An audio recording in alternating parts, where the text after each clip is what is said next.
Bonjour à tous, Franck Muller, ici Lyon. Nous sommes jeudi 11 mars. Bien, d'actualité, violence, incendie,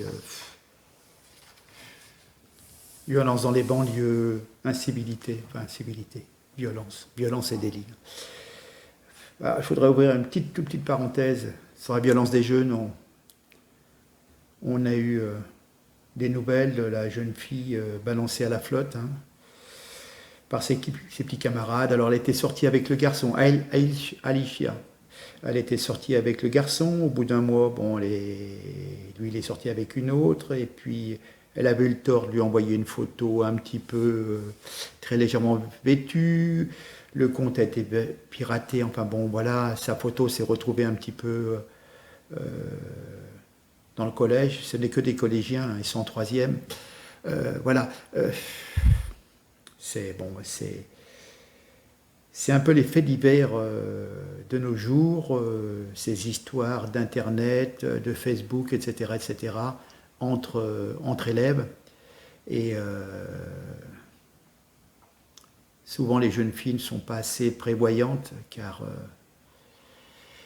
on peut toujours capter une photo qu'on vous envoie, même brièvement, et la garder dans son téléphone et la faire circuler ensuite auprès de la classe. Donc méfiance, mais bon, c'est vrai, on est dans la représentation, dans l'exhibition. Donc violence des jeunes, petit meurtre entre amis, non, meurtre entre ados. Ce n'est plus le vivre ensemble, c'est plutôt le mourir ensemble. Mais réfléchissez, perte de valeur, perte de repères, perte d'identité, perte de discipline. On est dans une civilisation du laisser-aller, de l'enfant roi, aussi de famille monoparentale. On est la civilisation du virtuel. On tue dans des jeux, on tue des centaines de gens tous les jours. Et à un moment, le virtuel rejoint la réalité, cela se mélange, et comme dans un rêve, on passe à l'acte pour de vrai. On attrape cette jeune fille, on la tabasse, et dans un sentiment bizarre, comme dans un film, on la prend et on la balance à la flotte, comme pour effacer d'un seul coup son méfait. Cette jeune fille était encore vivante et elle a été noyée. Voilà. Les auteurs risquent entre 15 et 20 ans, mais bon, la jeune fille, elle est morte. Et elle est morte et c'est pas seulement 15 ans ou 20 ans. Donc les jeunes ont gâché leur vie et enfin bon, je plains la maman qui a été obligée de dénoncer son fils. J'ai pas entendu parler du père, donc il y a bien un souci aussi. Enfin bon, c'est le souci actuellement. Triste fait divers qui frappe bien entendu des familles de toutes origines, immigrés, français de souche, européennes, extra-européennes, etc. Voilà. Mais bon, il y a cette violence qui, elle, est quand même un petit peu importée et qui déteint sur des jeunes qui sont au départ bien tranquilles, peut-être aussi un peu trop sur leur télé, leurs jeux vidéo, et voilà. Mais bon. Alors, on va partir sur 2-3 petits faits divers, parce que bon. Alors, une jeune policière a été agressée sexuellement par un Pakistanais de 27 ans au niveau de la gare de la Plaine Saint-Denis, en Seine-Saint-Denis, alors qu'elle se rendait dans le Val d'Oise. Ouais, un Pakistanais. Je savais que, vous savez, il y a la guerre au Pakistan, donc ils viennent tous ici. Hein. Ouais, d'accord. Hein. Alors, une agression sexuelle couplée d'une tentative d'exhibitionnisme, car après s'en être dégagé, ce dernier aurait baissé son short et montré son sexe devant une agent d'entretien dans un centre, ce qu'on appelle les CADA, les centres pour migrants, un Afghan. Hein.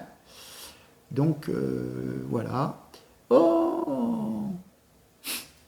Ça, c'était en Suisse. Une assistante en soins à domicile de 24 ans a été agressée avec de l'acide jeudi 11 février à proximité de son domicile. Voilà, un migrant afghan arrêté.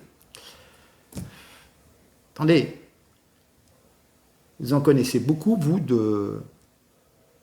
on va dire de Français de souche, qui agressent des bonnes femmes à l'acide. C'est quoi ces coutumes que vous nous importez là, hein? Voilà, donc après, étonnez-vous que... Bon, tiens, j'avais noté pour la dernière fois, je n'ai pas eu l'occasion d'en parler, ça doit dater du début mars, Suède, 7 personnes blessées à l'arme blanche, l'auteur serait un réfugié afghan de 22 ans, arrivé en 2018 et déjà condamné. Merde. À Vetlanda, une petite ville de province de 12 000 habitants, à 80 km de la ville de Jönköping. L'arme a été donnée vers 15 heures. L'attaque s'est déroulée à 5 endroits séparés de quelques centaines de mètres, selon la police. Sur des images diffusées par la télévision suédoise, on voit un des blessés mis sur un brancard dans un banal quartier résidentiel. Voilà, le suspect de cette attaque est un Afghan âgé de 22 ans, arrivé dans le pays en 2018. Selon le quotidien, ce jeune homme vivait depuis quelques mois avec Landa. Toujours d'après ses sources, la police a perquisitionné à son domicile durant la nuit. Voilà, l'homme était connu de la police pour des infractions mineures. Il avait fait l'objet d'une condamnation pour consommation de cannabis. Le suspect a été interpellé peu de temps après l'attaque, blessé à la jambe. Voilà. Il est seulement blessé à la jambe par balle et pour l'instant, il n'a pas pu être entendu. Voilà. Ben bon, il se balade avec une hache et puis il a filé 7 coups de hache. Enfin, à 7 personnes, il les a blessés, donc avec sa hache. Voilà. Bon, l'horreur. J'ai vu vaguement, et je ne me souvenais plus de ce fait divers, vous avez dû voir un monsieur qui témoignait il y a 4-5 jours, un monsieur qui était pratiquement handicapé, qui était seul sur son canapé, sa femme parlait un peu pour lui en disant, voilà, le drame qu'on a vécu. Et je vais vous expliquer ce qui s'est passé. Bon, voilà. Mohamed A et Bilal B sont accusés d'avoir gratuitement, mais pas vraiment au hasard, bien sûr, tabassé Fabien L'Herbier, père de famille français, puis de lui avoir roulé dessus avec leur voiture, avant de le mettre dans leur coffre et de l'emmener plus loin, de le déshabiller, de l'arroser d'essence et de le faire brûler. Fabien a survécu de justesse, mais traumatisé crânien, il mettra des années à en reparler et à récupérer quelques souvenirs. Et oui, donc les lois de la République nous empêchent aussi de commenter davantage ce fait divers comparable à des milliers d'autres qui se produisent en France, bizarrement, depuis quelques décennies. Serait-ce dû à un vivre ensemble avec des personnes qui ont une autre mentalité? Voilà. Donc on peut remercier les politiciens de gauche et de droite qui ont prôné le regroupement familial, encore plus d'immigration, alors qu'il n'y a pas de boulot en plus. Voilà, donc faire venir des gens pour rien. Voilà. Alors donc ça s'est passé le 28 mai 2015, donc à l'arrivée des pompiers, près de Falampin dans le nord, à quelques mètres d'une voiture en flammes, un bras qui se lève et retombe, le son d'un râle, le corps nu et brûlé, aspergé d'essence, un homme au visage gonflé et aux yeux fermés. Ce corps meurtri, vite identifié par les enquêteurs, est celui de Fabien L'Herbier, 41 ans. Vous vous rendez compte, 41 ans, c'est jeune quand même. Son pronostic vital est engagé. Ce grutier, père de 3 enfants, a pour l'habitude d'aller faire un footing. Parfois, les chiens s'étaient échappés du domicile familial et il part à leur recherche. Sa femme a prévenu la police municipale. Son époux n'est pas rentré. Et pour cause, sur son chemin, l'ouvrier a croisé la route de ceux qui ont fait basculer à jamais sa vie et celle de ses proches, à l'origine du déferlement de violence dont Fabien L'Herbier a été victime et dont il souffre chaque jour. Il souffre chaque jour de lourdes séquelles, ignorées selon un informateur ayant confirmé les éléments d'une lettre anonyme qui orientait vers les agresseurs présumés, simplement un mauvais regard. Voilà. Ils ne se connaissaient pas, ils l'ont vu passer, ils se sont dit tiens, on va se payer un Français. Ils l'ont tabassé, ils l'ont déshabillé, ils l'ont incendié. Voilà. Mohamed et Bilal. Et ben voilà, ils représentent bien leur civilisation et leur religion. Hein. Ah, vous allez peut-être me dire, ah, mais ils sont pas musulmans, ils sont juste arabes. Oui, peut-être. Comment voulez-vous, hein? Comment voulez-vous? Allez, on continue. Alors, vous avez entendu parler de cette polémique à Sciences Po, Grenoble. Il y a des islamo-gauchistes qui appellent à la violence contre les professeurs qui ne pensent pas comme eux. Je vous rappelle quand même que les Sciences Po ont cette caractéristique d'être les viviers des élites dirigeantes et influentes françaises au niveau politique, administratif, médiatique, journalistique. Autrefois, c'est un authentique foyer de formation intellectuelle grâce à un enseignement généraliste d'excellent niveau, du droit public, de l'économie, de l'histoire et la liberté du corps enseignant. Voilà. Hein. Désormais, ça tend à devenir les relais privilégier l'idéologie à la mode, indigénisme, racialisme, islamisme, climatisme, genrisme, etc. etc. Donc voilà. Donc on a cette dame, je vous la montre. Voilà, vous voyez. Hein. Cette dame qui s'appelle Anne-Laure Amila Zarzi, qui a lancé la fatwa contre 2 professeurs de Sciences Po Grenoble en placardant leurs photos, vous vous rendez compte, au motif qu'ils seraient islamophobes. Donc cette dame, bien sûr, est une islamo-gauchiste dans une institution qui compte quand même plus de 180 étudiants défavorisés qui sont rentrés hors concours. Voilà, hein, cherchez l'erreur, donc vous acceptez des gens qui n'ont pas le niveau pour qu'il y ait une mixité sociale, et cette prof, elle vient encore déblatérer pour des professeurs qui, vous savez, l'enseignement, notamment l'enseignement supérieur, on échange des courants de pensée, on s'explique sur la façon, etc.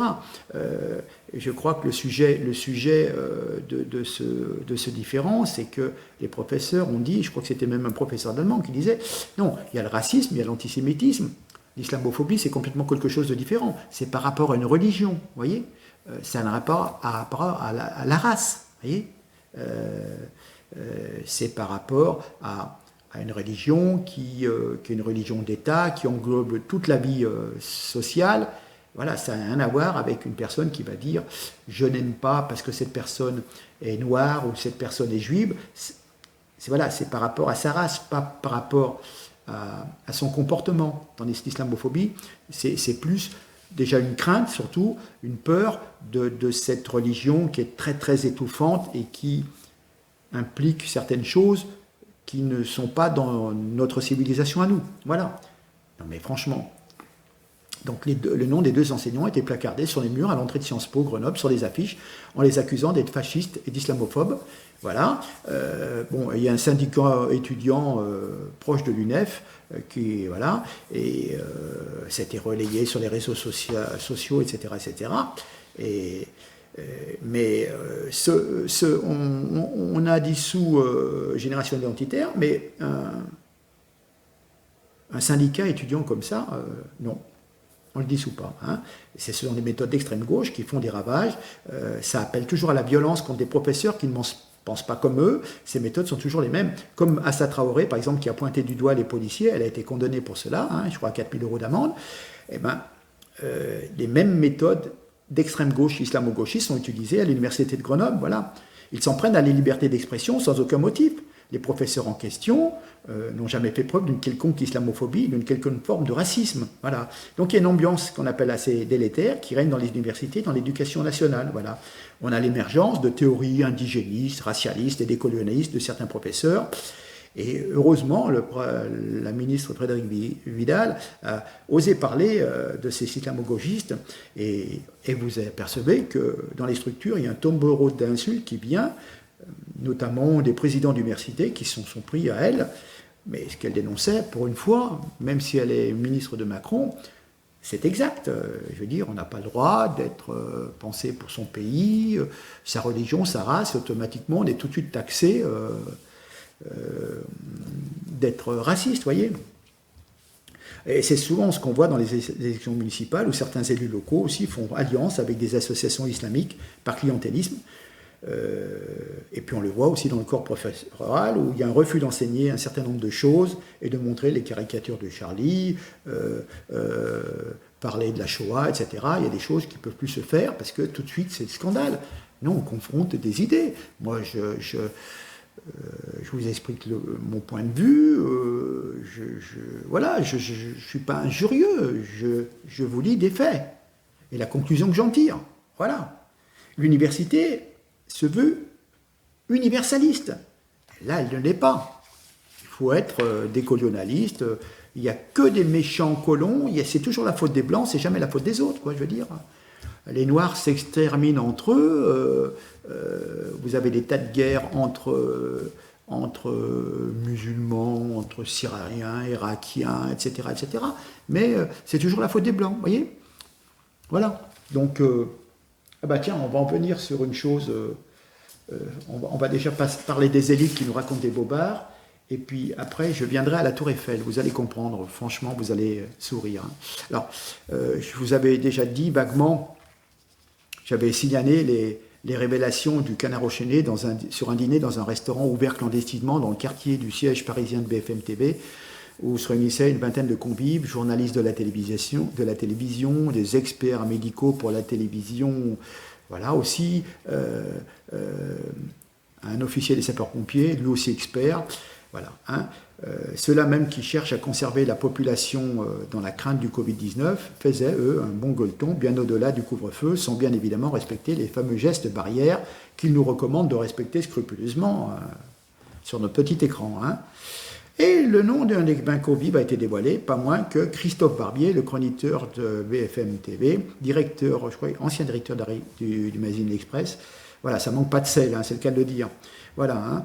Lui qui ne manque pas une occasion de pointer du doigt les méchants complotistes et tous les mauvais Français qui rechignent à suivre bien sagement les recommandations de Big Pharma et les diverses restrictions sanitaires. Christophe Barbier répète en boucle à ceux qui se refusent le vaccin anti-Covid qu'ils devraient être privés de possibilité de se rendre au restaurant, au théâtre, etc. Mais lui, il ne se gêne pas pour y aller en douce quand les restaurants sont fermés. Et donc, le canard enchaîné en remet une couche cette semaine avec un nouvel article. Cette fois, c'est Marc-Olivier Fogiel, le directeur général de BFM TV, qui a été surpris en train de déjeuner dans un restaurant ouvert clandestinement. Tout cela est la démonstration que ces gens-là ne croient pas à ce qu'ils disent à la télévision ou écrivent dans la presse sur la gravité de l'épidémie de Covid et sur l'impérieuse nécessité d'obéir aux consignes gouvernementales. Parce qu'ils ne craignent pas pour leur sécurité, ils ne respectent pas. Ils ne respectent pas ces consignes gouvernementales. Ils sont complices du système, ils cherchent simplement à nous manipuler et à nous conditionner, et eux, ce sont les privilégiés du système. Ils s'arrogent le droit de faire tout ce qui est interdit aux Français moyens. Voilà. Quant aux Français, eh ben, la preuve est faite qu'ils ne doivent plus accorder la moindre confiance à ce que disent les médias du système, ni craindre une épidémie qui est dangereuse, mais guère plus qu'une grosse épidémie de grippe, voilà, et qui vise une population quand même très très âgée, déjà de plus de 80 ans dans 90% des cas. Voilà, hein. C'est une chose.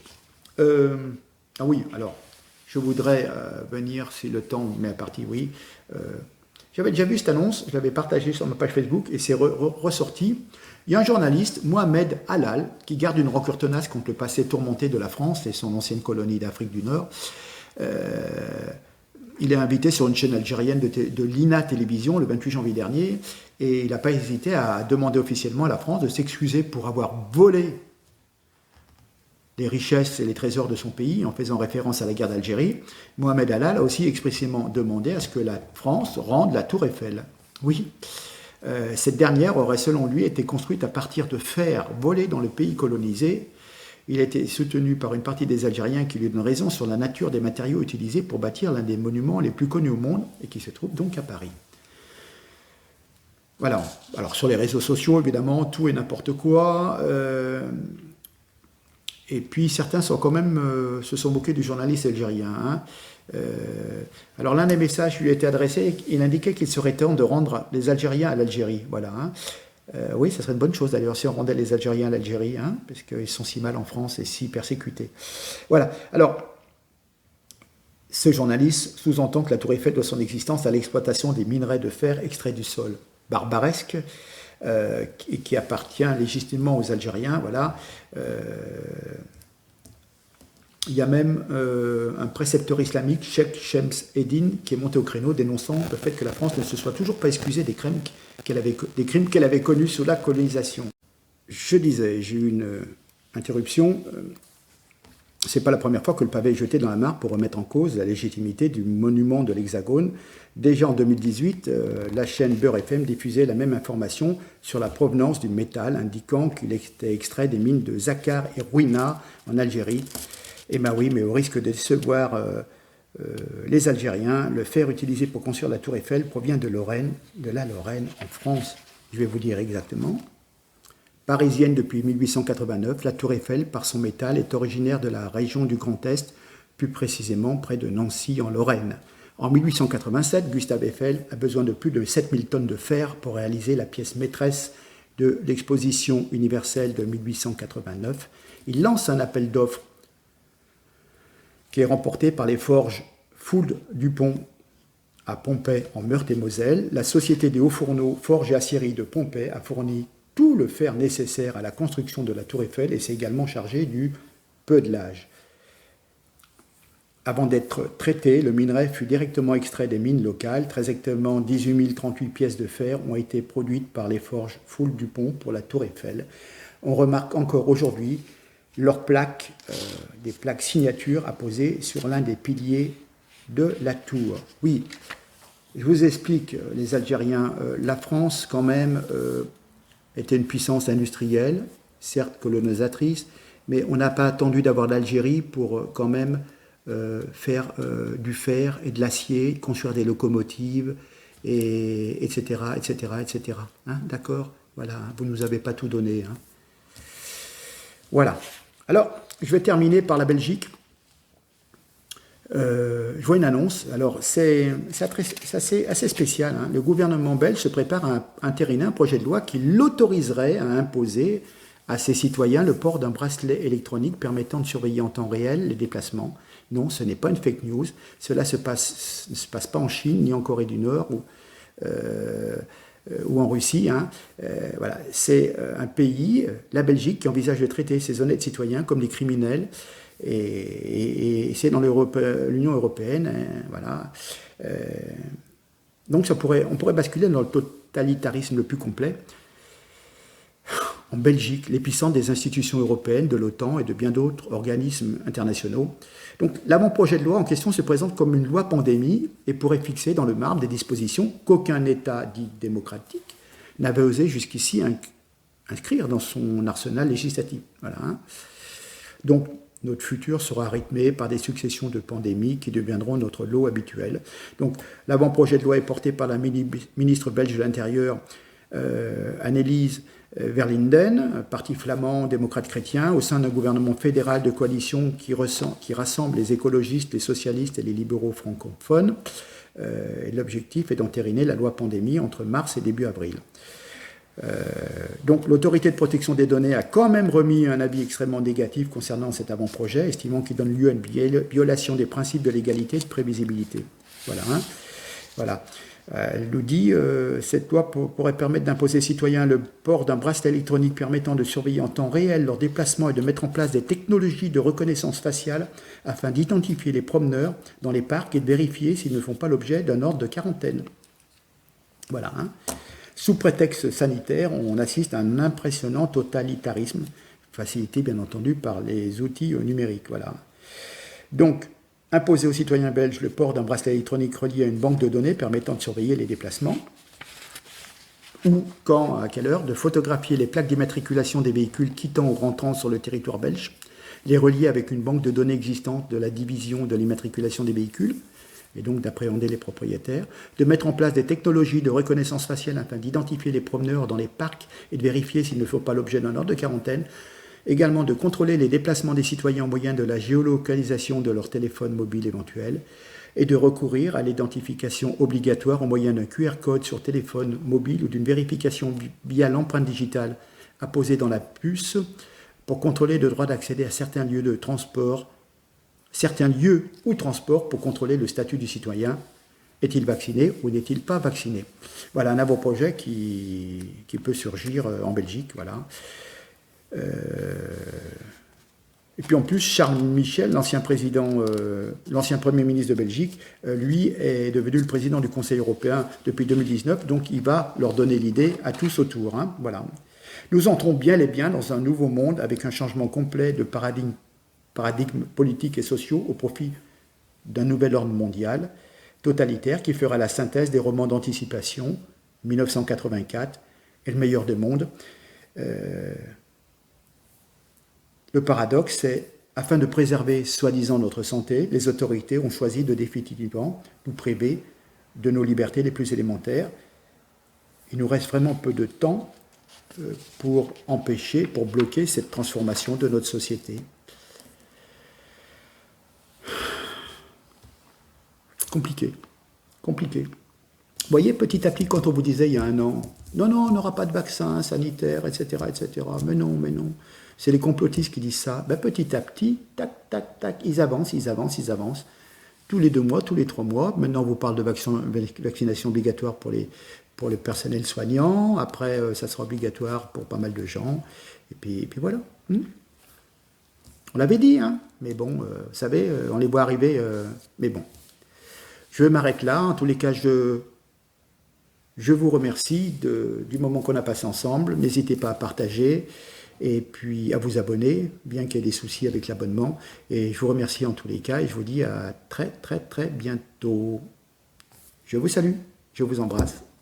Passez une bonne soirée. Merci encore. Au revoir.